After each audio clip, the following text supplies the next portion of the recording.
Fa 18 mesos que es va decretar l'estat d'alarma a Catalunya, arrel de la Covid-19.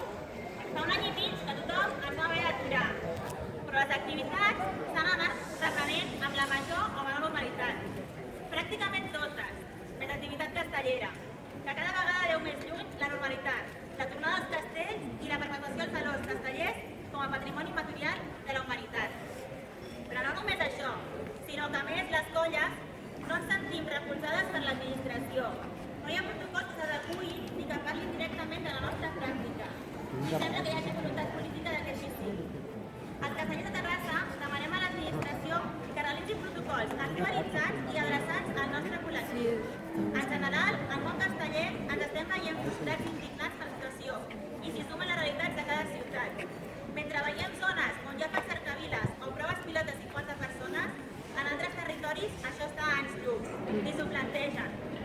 Estem cansades de que se'ns demanin protocols, documents, assegurances, molta feina de persones que ens hi dediquem voluntàriament i després no arriba a cap port, ja que no hi ha via possible per gaudir de les activitats al carrer, a la via pública.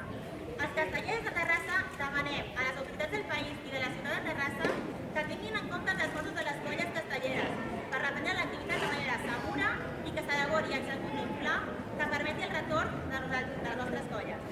Per part nostra, estem totalment compromeses en portar-lo a terme. Gràcies.